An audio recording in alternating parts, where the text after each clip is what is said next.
Okay, so tangles and knots.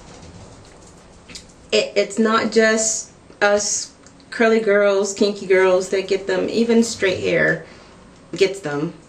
Where do they come from? Shed hair. Shed hair that just gets caught on its way, trying to fall out.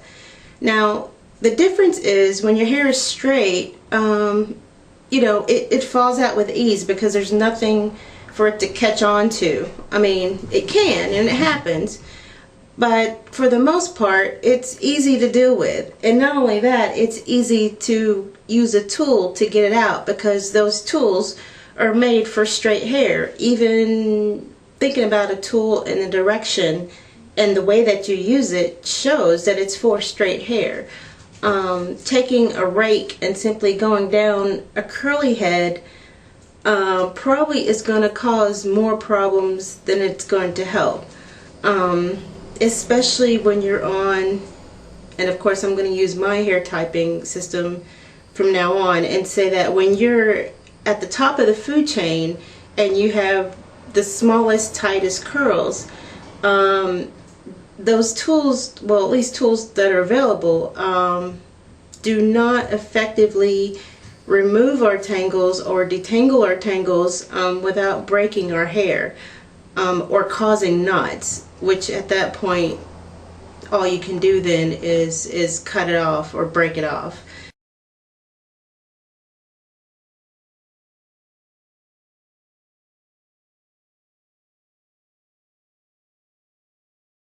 Tangles is hair that has just kind of weaved itself into each other, but the good thing about a tangle is that it can be untangled easily. Tangles become knots when hair in a tangle gets pulled, and then as it gets pulled becomes tight in one spot and becomes a ball. And we all know what those are, especially with the tightest curls. We tend to get them on the ends of our hair a lot. And again, I guarantee you have single strand knots because you tend to use a tool. I don't really get a lot of single strand knots anymore. I mean, yeah, I get a few, but nothing like when I first started trying to manage my hair and was still using a tool. Why? Because with a tool you tend to rush, for lack of a better term, and then by the time you get to the end of your hair, that little coil wraps through and tightens as you're running that tool through.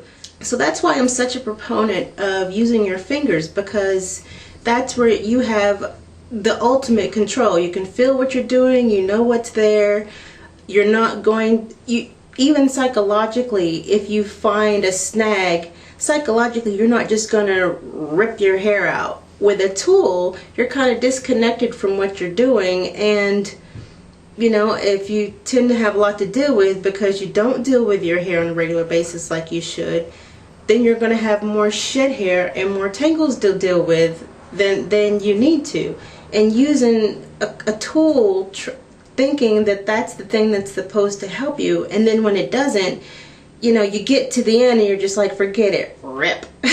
Right? You really don't need to do that.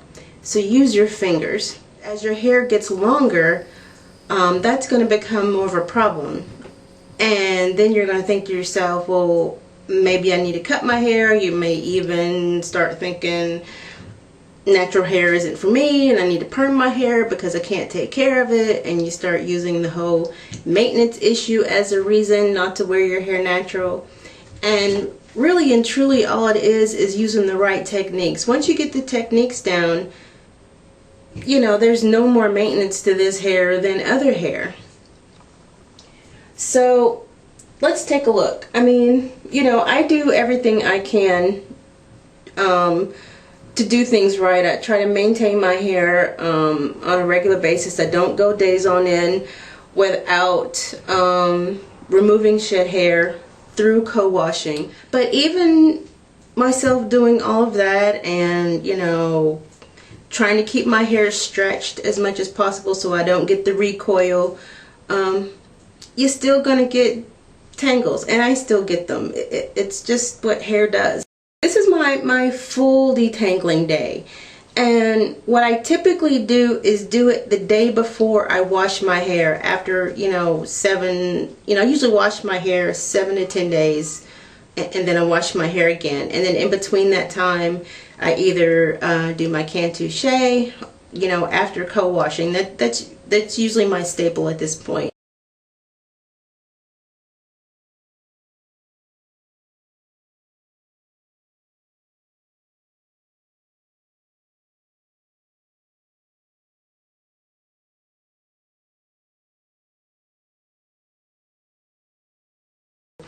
And what I usually do is go through each of my sections and I run some Cantu over it just to give it a little extra something something, because it will soften my hair and give it a little bit of slip. So whatever product you put on your hair when it's dry, that gives you a little slip and some moisture and kind of livens your hair section up, then that's what you need to use at this point.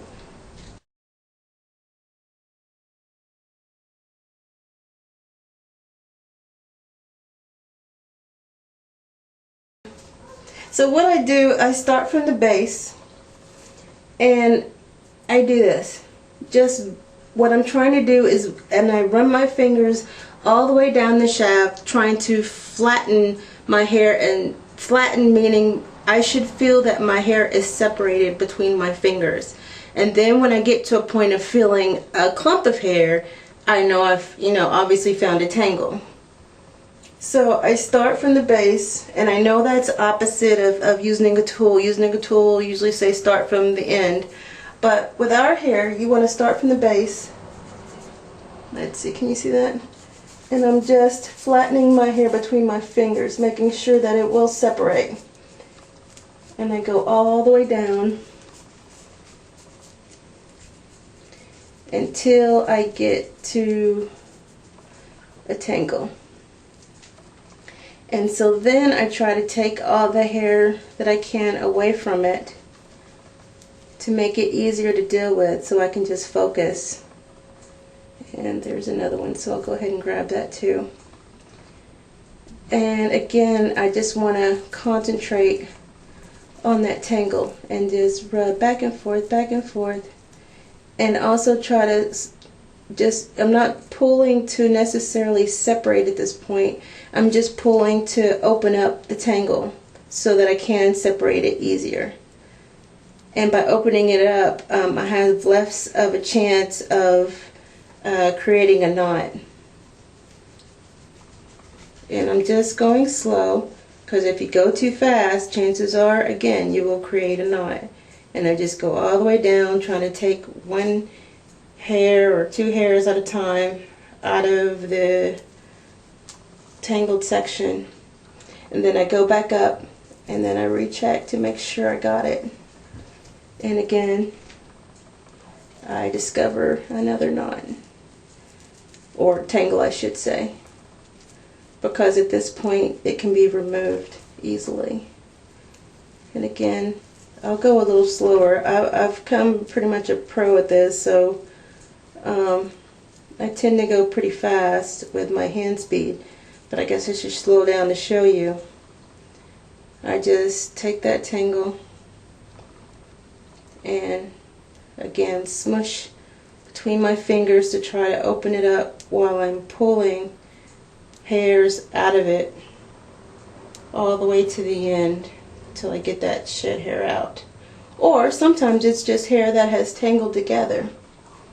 So then I gather it again and move over and do it again. Just flattening out, smoothing, flattening out.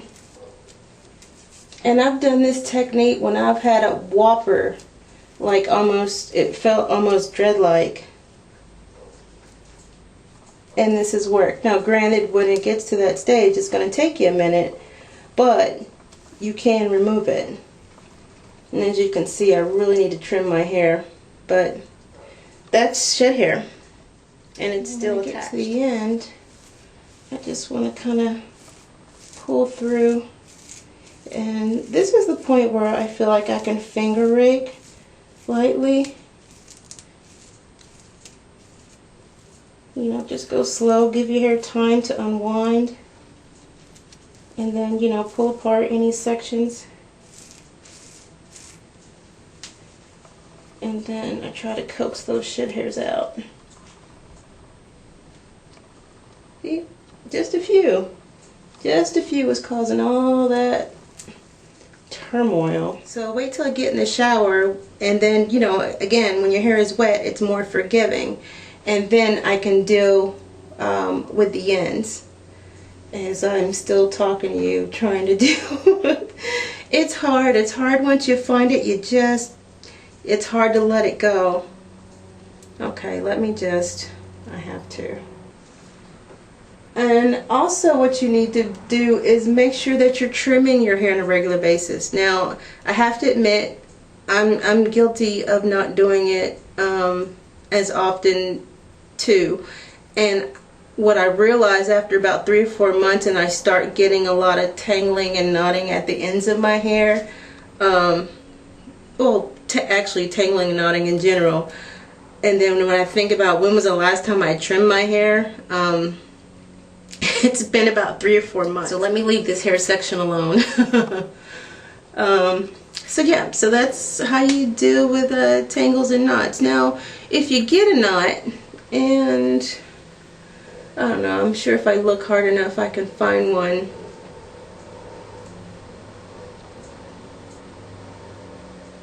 Yeah, there's one at the end.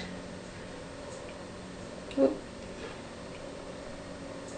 What I try to do is I just get it between my nails and I try to pull it apart so then it becomes a tangle.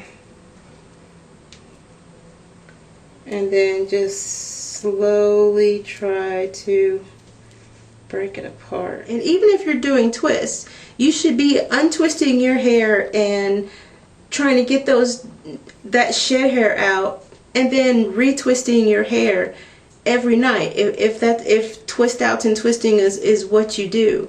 But keeping your hair kind of cooped up and not dealing with it for weeks, what happens as soon as you take your hair down, you have a lot of tangles and knots to deal with, because you have all that shed hair that's been shedding day in and day out with nowhere to go. So then when you take out those braids or your weave or whatever it is that you've been doing to not deal with your hair, you're just compounding frustration, and it's unnecessary. We kind of have a culture of not doing our hair, or doing our hair one good time and trying to make it last. We really need to fall out of that, because let's face it, if all of those things work so well, most of us would have lusciously long, thick hair, you know, in great shape. But it's no, you know, mistake or, you know, surprise that those who tend to bury their hair and hide it and not deal with it tend to have the not so healthy hair and shorter hair. You know, you can't do nothing and expect the best. You know, nothing works that way. You do nothing, you get nothing, or it goes negative, you know. So, you know, you got to get yourself out of that mindset. But once you get into a rhythm, it just becomes part of your life, and it's not such a big deal.